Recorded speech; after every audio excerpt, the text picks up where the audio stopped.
Keys to Success number 94. Today we're going to talk about the diet. We're going to talk about the relevance of the diet. We're going to try to clean up some confusions relative to the diet. We're going to address specifically its particular role in you getting better as well as staying better in reference or in proportion to other aspects of your care that are helping you to get better. In other words, we're going to talk about the diet not being the entire cumulative all being of what's getting you well or what's keeping you well. And that seems to be an issue we're running into here lately with all the diets out there.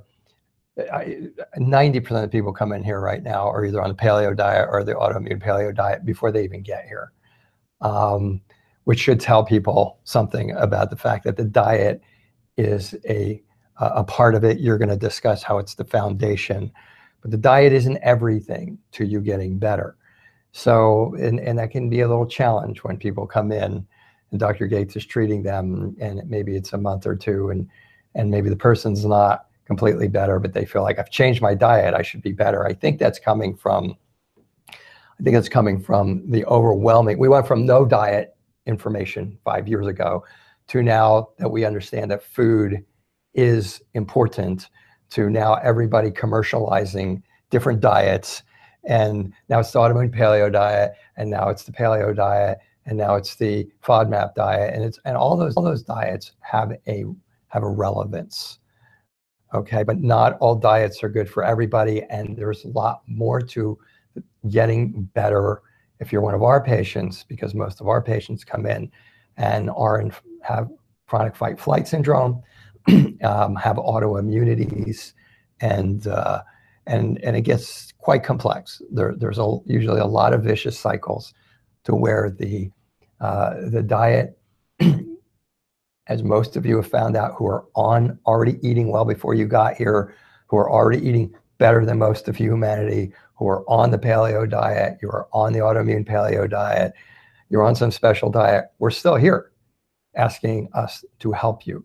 So we're going to talk about, Dr. Gates is going to talk about how he's been, he's had this occur a lot lately, and I think he wants to express to you how important it is to understand that the diet is a foundation. It's a foundation. It's a foundation to the rest of what you're going to do, and other aspects that you might feel needs to be discussed. Yeah, I think the biggest point, as you say, is that people, a lot of you who are coming in here are chronically ill. You have a variety of autoimmune problems, to chronic pain, to neuropathy. So many things landed you in our office. So rarely is it just one simple thing that somebody comes into our office with. And so many of you have tried a number of diets and treatments. But there's a psychology on your part that you think, okay, I'm enrolling into this and I'm changing my diet. And so because I'm making some changes, I'm going to see a difference in my overall outcome. That does occur. And we try to really kind of bring this along as quickly as humanly possible to get you repaired as fast as possible. Trust me, our programs used to go 3 times longer than they do now. But the analogy from my perspective would be, and I'm sorry, I'm not meaning this to sound antagonistic or hurtful. A lot of you have done things unknowingly that have harmed your body. That's just the fact of the matter. It's nothing that we're making you wrong on. It's just maybe you're eating the wrong foods and you didn't know that was creating an autoimmune response, for example, or you were completely stressed out for a number of years and not knowing the effects that had on your body. But the bottom line is, it's very analogous to driving a car and not putting new oil in that car for about 17,000 miles and parts of the engine breaking down, and then you going in for an oil change, which is the analogy of the diet, and then coming out, well, my car is still broken. Well, of course it's still broken, because there are many, as Dr. Rutherford says, many vicious cycles that are wrong with your body, and you can kind of think of your body as the engine. Many parts of your engine are broken down, and it takes a sequential, methodical treatment algorithm to get you through this process, meaning We try to hit the big dominoes first, and there are a lot of complexities within each of those dominoes, from the brain to the gut, and then branching out to things like the adrenal glands and the thyroid and the mitochondria and viruses. So we say this to say, yes, we need you to be 100% on your diet, but the diet's just the foundation. And if you come out to a construction site on your new house in 2 months and the house is not completely finished and you get upset, that maybe is a little premature. So you need to understand that, yes, we understand that diet is hard. That is why we do these keys to success. We are both on extremely restrictive diets. We get it. We absolutely get it. By the same token, it is what it is. You got to put oil in your car. If your car's broken down, you got to get it fixed. And so that's really how you need to look at this. You need to look at this program as pacing yourself. You need to look at this program in terms of tempering your expectations for the 1 month or the 2 month period, because we are watching all of that as best as we can. And all you have to do is look at those testimonials that we've just been filming really for the last 16 months, I believe. And those testimonials show that usually patients get there. Almost inevitably, we get them to their desired goals, but it's not always pretty. And sometimes it can take 4 months. Sometimes at the end of a program, I'll slow it down because we need to reach that final destination point. And that's kind of the gist. So yes, the diet's hard. Yes, you're investing a lot in changing your lifestyle habits, but just have some frame of reference for where you're at and what's happened with your body. Anything you want to add? No, and people ask in the beginning because they've been so many places. Most of you have been a lot of places before you got here. And our intention is for this to be the last stop, if at all possible. And so, but people are generally anxious, and they'll say, how much time should I expect before I start feeling better? Mainly, I think, because people have already been through a lot and they haven't had a game plan. They really haven't been told, okay, they haven't gotten a prognosis saying you're going to get better. Maybe you're going to get 70% better. Maybe you're going to get all better, whatever. So they've been through so much of where they've been just kind of, okay, now we'll try this now. And then they just kind of drift off because it's not working. So a lot of people will ask me, how long do I think it takes? And my standard answer, and I say a lot of things that first day, is usually we've seen people see changes in the first month. They might be minimal, they might be a lot, and we've seen everything in between. But I've spoken to Dr. Gates about this matter, and he is indicated to me to let people know, give it about 3 months. That on average, it takes about 3 months to get through the gut. And usually by that time, your stress responses are starting to calm down. Your neuroplasticity in your brain is starting to build. Testing has come back. Other things have been maybe discovered. In certain cases, the response or non-response to treatment in the first 3 or 4 or 5 or 6 weeks may lead to further diagnostic understanding of your case. Not guessing, but within the framework of what Dr. Gates and I have already evaluated you to have in the beginning.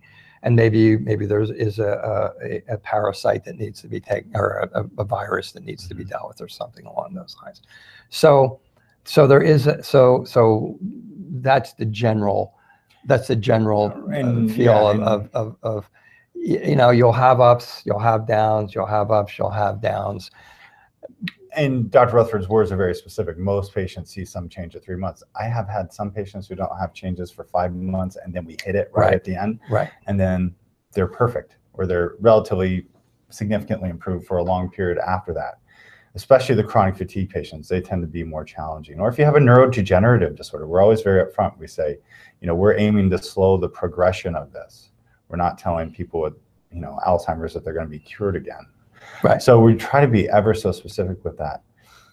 And I'm at the point now when patients ask me, I'll just say, don't even ask me that. You know that we're working, and I'm not saying that relative to you, because Dr. Rutherford's in a different position, and you're in a different position as a patient in that communication cycle. But I think most patients get that we are working as hard as we can to get you to where you need to get.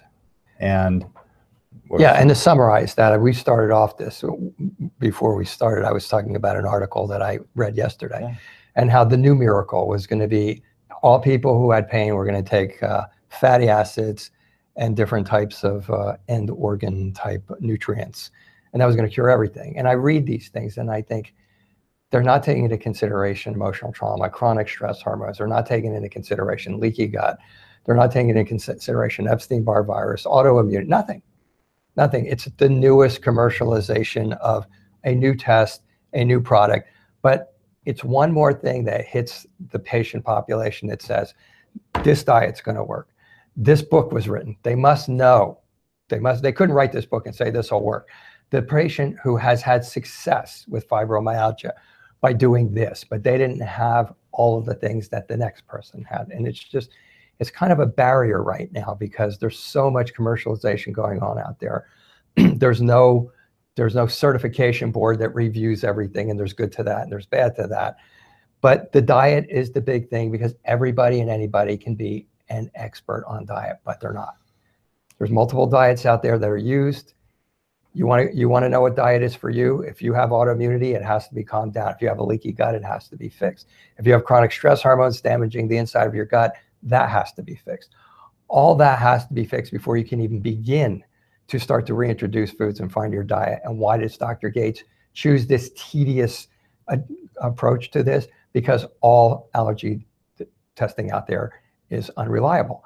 And if you have a specific allergy, you have to know what it is, or else you're not going to get a long-term response. So this is very complex stuff, but it's not being presented that way. Right. It's being presented, read my book, do this, you're going to be better. So the patient reads it, they do it, they don't get better. I spent $25, it's okay. But it creates a problem and confusion for the vast majority of people out there who are now led to believe that diet. And we've had people come in and get off of gluten and have it be literally a miracle. Okay, a handful.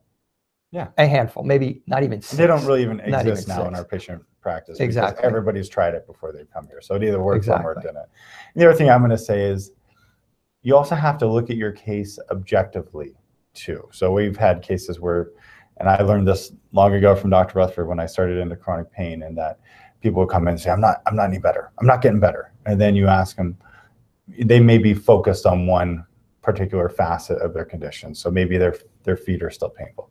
But how's your irritable bowel syndrome? Oh, yeah, it's pretty good. I'm not having any symptoms there. Oh, and how's your liver pain? Oh, that's gone. And what's going on with your headaches? Yeah, I'm not having headaches anymore.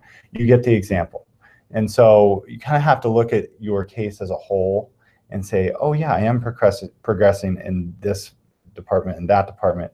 Lots of times that's why we really do the re-exam questionnaires, because I'm trying to figure out, are you progressing in these other areas of your physiology, like Dr. Rutherford said, like colon function, gastrointestinal function, brain function. And lots of times that will precede maybe everything else going away.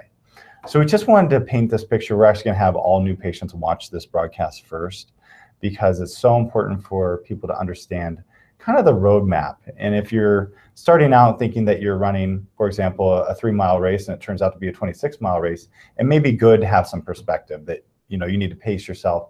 This is where you need to have your sights set, because it's not just a 2-week diet and I'm cured, or, it's been 8 weeks and I want foods back. I hear this a lot. So anyways, that's kind of our point. Anything else?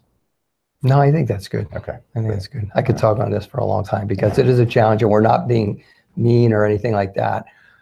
We take on the most difficult cases. I can't even believe the cases that we're taking on relative to the time when we started this, and the consistent results that we're getting. Overall results are pretty excellent, pretty consistently. But these are the challenges that we need to have you help us with, so that we can get you through the difficult parts, because there's no silver bullet for our patient population. And so we're doing this in the interest of helping you to be prepared, to understand, and it's difficult because you've usually been through a lot by the time you've been here. So it's hard to be patient because you've been through so much and you've already got that in the back of your head. I went through this before, it didn't work before, it's happening again. And yes, we have failed cases, but not many. Very, very few. When I'm talking about failed cases, I'm talking about people who did exactly what we told them to do and didn't get results. If we get 2 a year or 3 a year, it's about all I can think of, okay? Most of our failed cases are people not being patient, having different expectations that certain things should be happening at certain times. In other words, quicker than maybe they should. And so this is just kind of like a this is how it works type of a presentation. And the diet is important, but it's only it's a foundation. It's a piece of the puzzle. We want you to get better. We want you to see it through. And the vast majority of the patients who see it through do very, very well. So it's really comes from our heart. It's not an admonishment. Exactly. Okay. Exactly. Yeah. We want to see you get better. So hang with us. Okay.